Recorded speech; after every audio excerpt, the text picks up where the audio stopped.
It goes viral by tonight. Internet's demanding their job, their career, maybe even their life. So the cancel culture, is it justice? Is it a modern day mob? Let's get centered and figure out cancel culture, what it is. So welcome back to Centered.Live. I'm Randy Burgoyne, and of course I'm here with my co-host Paul Malloy. And on the show we talk about what keeps us grounded and centered in our life. So even when the world feels chaotic. Yeah, right. Yeah, absolutely. So our new phrase, I think, is let's get centered. Let's get centered. Right. Absolutely. We try to use our logo as a compass, Yep. Signal to get us centered, right? So thank you for joining us, and we hope that that what we share as we talk between the two of us is something that opens up conversations for you and perhaps coworkers and family members. Today we are talking about one of the hottest topics in America. And perhaps beyond, but certainly here in the United States, cancel culture has become something that is very challenging and very damaging. Yeah, and it's everywhere. I mean, it's not just celebrities, but it's Right. average people posting things online. It could be YouTube, it could be social media. So one wrong move. So what we're trying to do is identify what this is and how we can, how can we take care of it? What can we do to keep centered instead of following that? Right, right. And certainly what we all want is accountability. We want people to act responsibly, especially when something is wrong. But the reality is that cancel culture tends to feel less like justice and a whole lot more like a public execution, or at the very least, public shaming. I was mentioning to Randy earlier, have you ever been someplace where you saw, and they portray this in movies, but where you go and you find the stockade where, you put your hands through, your head comes through, and it was in the public square, and people were allowed to come and throw rotten vegetables and fruits at you. And it was intended to be a form of forced repentance. Yeah. And the question is, haven't we grown past that? Apparently not. I mean, right. So let's look at the history of the cancel culture. Where did that come from? So it actually came around about 2010, still early in internet years, so to speak. But it came from Twitter, a group that called themselves Black Twitter.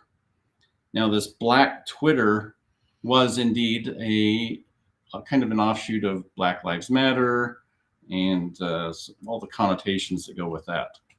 But the Black Twitter got to be more, I guess, socially aware and calling out people and kind of started this cancel culture. If somebody was saying something wrong or racist, they would cancel that person out. Yeah, and it really did kind of start as in its cultural environment. It started out as a way of being lighthearted and maybe including some humor to it. It's kind of like if somebody said something dorky and they said, okay, well, we're going to cancel that, right? It wasn't intended to be particularly harmful or harming, but it definitely caught on. And like so many things that happen in our digital universe, it grew like wildfire and kind of spun out of control. Well, and even some playful, sarcastic remarks are twisted out of context. Right? Yeah, absolutely. So the question is cancel culture just accountability, or is it something else entirely? Well, and so one of your favorite authors. Yes. Simon Sinek. Right. He says accountability is vital, but cancel culture eliminates the opportunity for people to learn and grow. That's not leadership, that's punishment. Right. And I agree with that. Yeah. And there's another author, a person named Gary Vaynerchuk. Yep. And the way that he puts it is the problem with cancel culture is it's binary. Humans are gray, not black or white. Context matters. Empathy matters. Yeah. And so I think we can equate the cancel culture and the public shaming equal to what we were doing in medieval times, right? But does it actually help? Yeah, so let's talk about that a little bit more. How does it happen? Someone posts a tweet or a video, it goes viral, people pile on, and it's great when it's fun, right? Crazy cat videos. Oh dear. Right. Okay. But before you know it, someone's life is turned upside down because of what somebody else thinks they know. And sometimes we, as flawed human beings, we do sometimes say and do dumb things. Yeah. And so I think that social media algorithms look at the traffic going to a particular post or a topic and bring that to the top more often. So it's hard to stop it once it's going because those social media algorithms are going to keep feeding it. And people. For whatever reason, the algorithms love outrage. Exactly. And there's a psychological reason to that we're going to talk about a little bit later.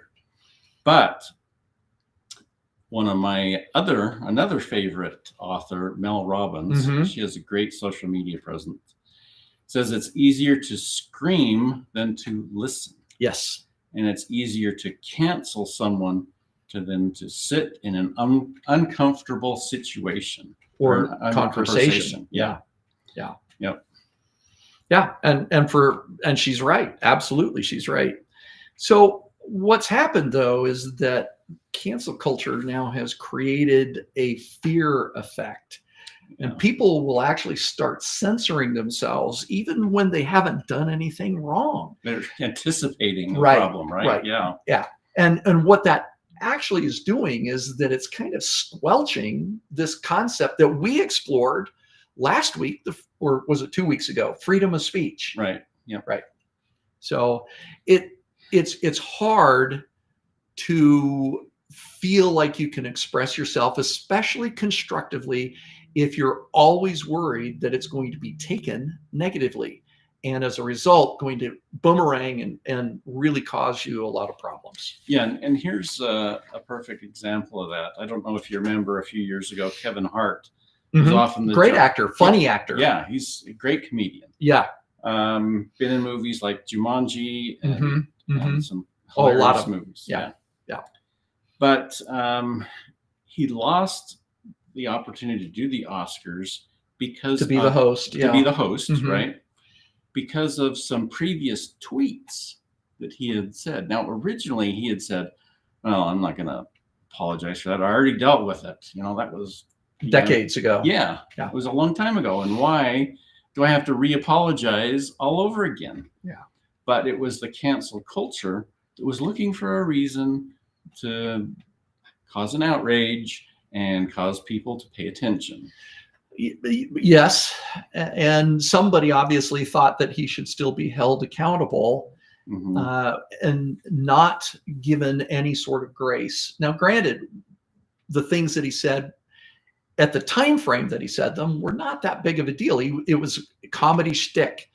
In this current society, it was considered to be more inappropriate. And it kind of, you think about when we look backwards in history, and I'm going to talk a little bit more about that in a moment, but when you look at television in its early days, or movies in their very early days, and there were things that definitely would not be considered culturally appropriate today. whether it's the language or whether it's the portrayal of certain human beings, Yeah. we would say, no, that's not appropriate. And yet back then it wasn't a big deal. And now what's happening is we are shaming our past and trying to hold our past accountable for something that at the time wasn't that big of a deal. And we're looking through it through today's lenses, so exactly, to speak. exactly. Our onions, our layers. Yeah. Interesting way of putting it. Yeah, yeah. So in point of fact, let me just share a little bit that the reality is that cancel culture has extended into our historical record, into our own history. And by that, I mean that based on the same principles, sometimes we now feel too embarrassed to dive into something that absolutely was inappropriate. It's easy to think of racism. It's easy to think of injustice from our perspective today and clearly see where our society may have been going way off the rails 200 years ago. But again, it's inappropriate to judge our ancestors by our set of standards today. Now, that doesn't mean that what they did was okay. It doesn't mean that they're absolved from slavery, as an example, right? Mm-hmm. But it does mean that erasing it, these entire episodes or these entire histories out of history books, is going to lead us into a situation where if we don't study it, if we don't know what happened and why, then we're going to repeat that same mistake somewhere in our future. It's inevitable. What we don't learn, we are doomed to repeat. Right. Absolutely. Absolutely. Yeah, that's powerful. And I think it's a reminder that in history, accountability and honesty are better than just erasing. Oh yeah, yeah, right? Yeah. And I think I've mentioned on this program before that in my classroom I had a sign. It was at the front of the classroom, and it said, "I have the courage to teach hard history." And I believe that that is a critical element that all classrooms need to maintain.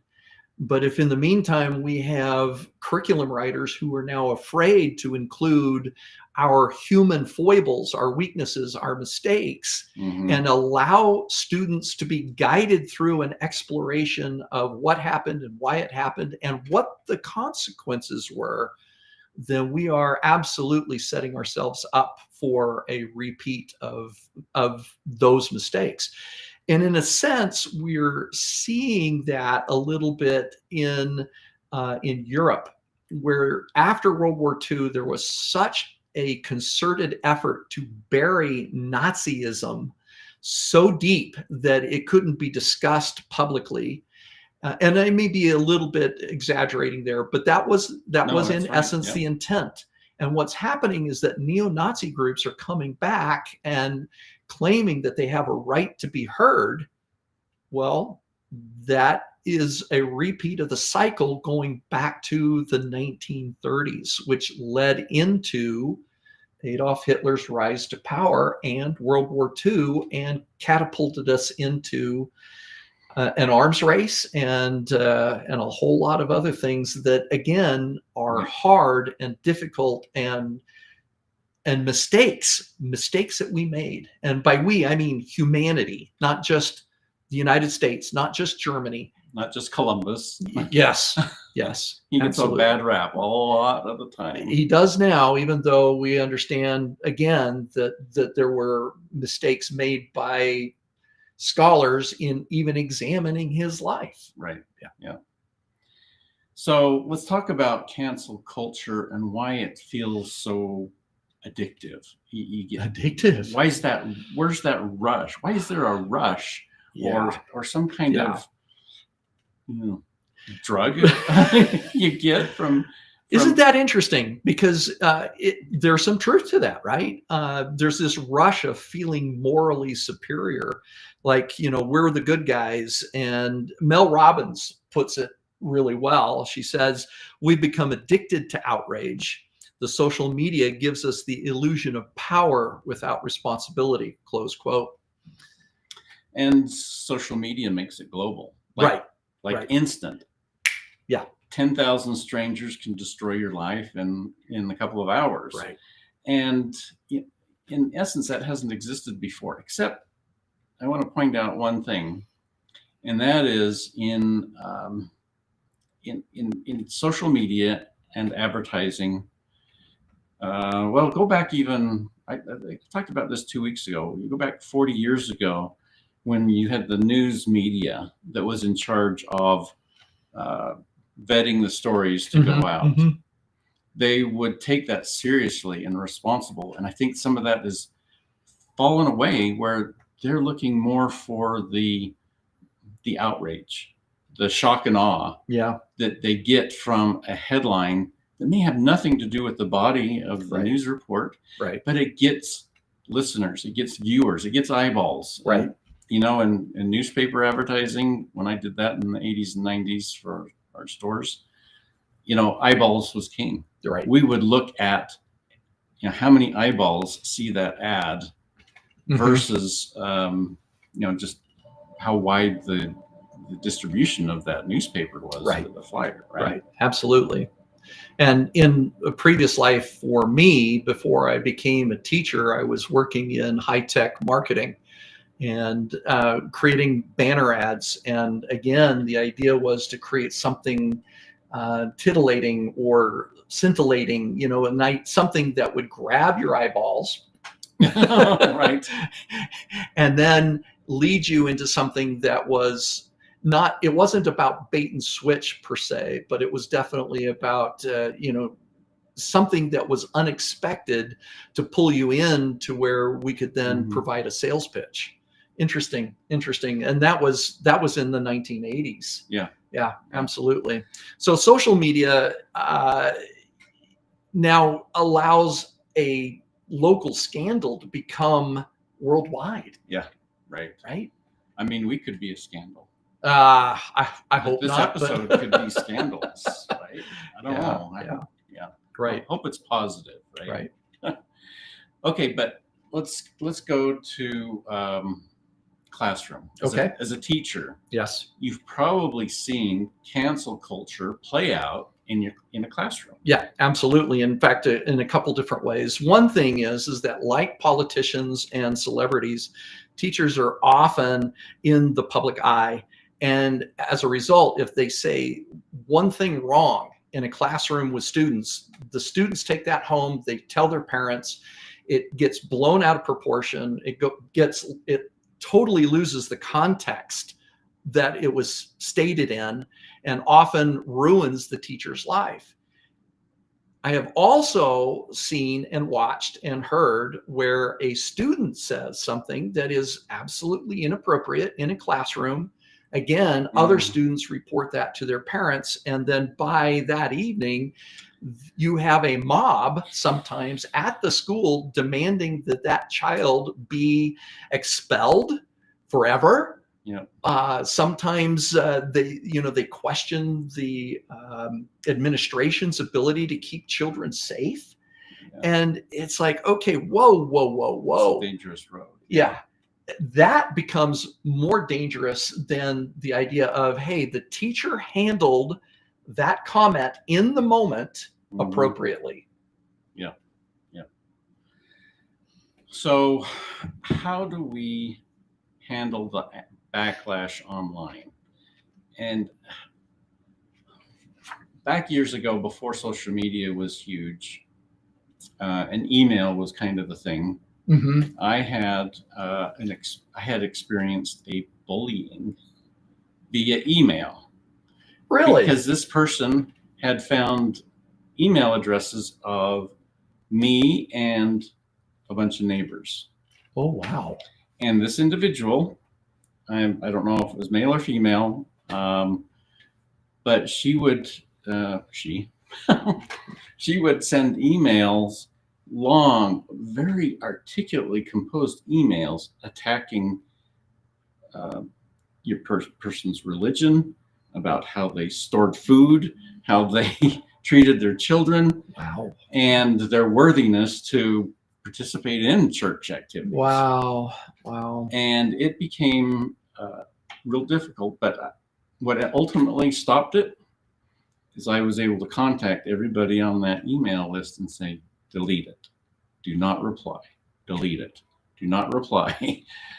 And eventually the email stopped. But the thing of it is when you have 10 people in an email list, one of them is going to have their ire up and reply and lash out. And that just... And the biggest reason for that, of course, is the context of what the original seed of, of disgruntlement. Right. I think I made that word up just now. Yeah, I like it. But the point is that it gets completely lost. And at that point, again, it's throwing gasoline on a fire, and it's just going to rage out of control. So there's a real cost to cancel culture. Yeah, absolutely. Yeah. Yeah, people lose jobs, they lose their reputation, mental health suffers. Absolutely. Yeah. Yeah. And even if someone did do something wrong or said something wrong, does destroying that person actually help? Does it solve the problem? Right. Right. Is it make a justice point that comment, whatever damage it did, was lessened instead of increased?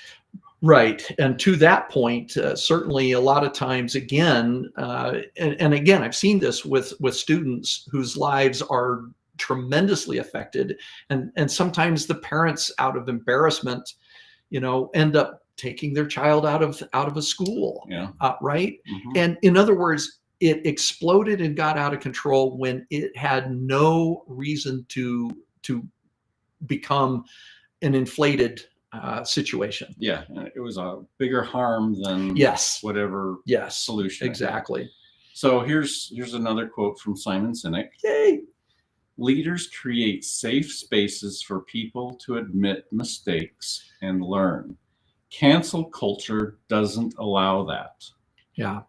And certainly even in your home environment, you want that freedom to say, you know what, I goofed, I made a mistake, I said something or I did something that I shouldn't have, and I'm sorry, I apologize, because somebody's going to get hurt. But what cancel culture wants to do is erase that person, not just what they did or said, but erase the person. Yeah. Yeah. And that can be real harming. So Right. And it's kind of like we said, more often than not, people are being falsely accused. Again, things taken out of context, right? And once the internet seems to decide guilty or not guilty, which very rarely happens, then there's no going back. And you were talking about in the neighborhood going to those other 10 people and say, look, it's not true, please delete it and erase it and don't respond, right? Yep. But when you're talking about millions or tens of millions, there is no getting rid of that. Right. There's no looking back. Yeah. And what happens is that we end up becoming the injustice that we're trying to fight. Isn't that ironic? We're doing exactly the opposite. Yeah. Trying to solve that kind of a problem. So how do we stay centered? I mean, why not just grab the pitchforks? So I came across this phrase that just really stood out to me. Curiosity over condemnation.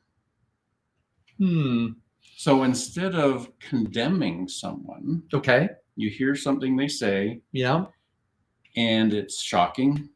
Instead of, lashing out, say, well, tell me more about what you think. Tell me, understand where you're coming from. What do you wish people knew about your experience here? And those kind of questions in a soft tone voice, in curiosity over the condemnation. Like, instead of saying, tell me more about what you think about that, instead of, tell me more about what you think about that. Oh. Yeah. You know, That's definitely not going to be open and inviting for sure. Yeah. So you're saying that opening the dialogue is a lot better than basically slamming it shut. Right. Yeah, That's absolutely. Yep. And I think it's important. Number one, it's perfectly okay to agree to disagree. It's also perfectly okay to disengage, especially if that, shall we say, that fight, that disagreement, that conflict, which life is full of conflict, right? Yeah. But if that conflict isn't really yours to fight, then maybe you don't need to fight it. You know, you could just say, you know what, I don't need to pursue this any further. It's not going to help anything. Okay. Yeah, and I think we've talked about some of these traits or these skills in previous episodes, like check facts before sharing an outrage. Right. Okay. Don't define a person by one mistake. Wouldn't that be nice? Yeah. And don't leave space, or do leave space. Yeah. I'm sorry. Leave space for an apology and growth. Right. Give that person a chance. Grace. That's what we're asking for. Now, by the way, grace does not mean that you agree with the problem. It doesn't mean that what is wrong is suddenly right. That's not the point of grace. The point of grace is to recognize that the other person has room to make mistakes and to change and to grow. Right. I mean, that's ideal. Well, that's the ideal. With grace, you are encouraging growth and improvement, not squelching it. Right. And Gary V. Vaynerchuk, he says, empathy is understanding that people are human first. Everyone deserves the chance to grow. Yeah. And I think that that's missing more often than not when we're talking about cancel culture. Right. Yep. You know, accountability can exist without cruelty. Right? Absolutely. We can call people out with trying not to erase them, shame them. Right. Yeah, absolutely. So let's bring this home. Let's give some points, some bullet points here on what we've been talking about. Right. So first, pause before reacting online. Maybe it gives yourself a chance to be curious instead of upset, outraged, Right. Ask questions instead of attacking. Okay. Check the facts and the context. Yep. So often people will look at a 10-second snippet of a video and assume they know the whole story. Oh, like reading a headline and think you know the context of the whole thing. Right. Yeah. Exactly. And remember that humans are complicated. Wait, what? Okay. You have 5 children. You know they're complicated. Yes, because none of them are like the others, right? They're all uniquely individual. And Paul's children, I love you dearly, so don't worry about that. Me too. So, and give room for people to grow. Yeah. Okay. Yeah. That's that grace. That's that grace. Yeah. And absolutely. Again, it's back to, sorry, I'm going to use this phrase again. Curiosity over condemnation. Yeah. Right. Yeah, that's good. And that one should be an easy thing to remember when you think about curious over condemnation, curiosity over condemnation. Yeah. That's a good, like a mantra to kind of keep alliteration. Yeah. Curiosity. Yeah, absolutely. Yeah. Right. So here's our challenge for you this week. The next time that you feel outrage bubbling up because somebody has said something that culturally may not be appropriate or did something that offended you, stop, take a breath, and ask yourself, is this outrage going to help or hurt? Could curiosity replace condemnation? Yep. And am I seeking justice, or am I just looking for a hit of self-righteousness? Ooh. So try having one conversation this week where you ask for clarification or for more information instead of accusation. Yeah, and I'm human. You're human. We've got failties. Restart. We have issues that need a reboot. Yeah, there you go. Where's my power switch? I need a reboot. We have frailties. Yes. We make mistakes.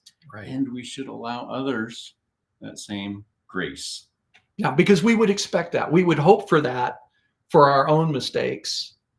And yet when we tend to call other people out, that's a double standard. And again, not going to help anybody to move forward and succeed, for sure. So exactly. Thanks for being with us today. Keep the conversation going and stay centered. Next week, by the way, we are planning to talk about good people management skills, both in the office and at home. We talked about leadership in this episode. So we did a little bit. Tie right in, right? Yeah, absolutely. So we'll see you next time.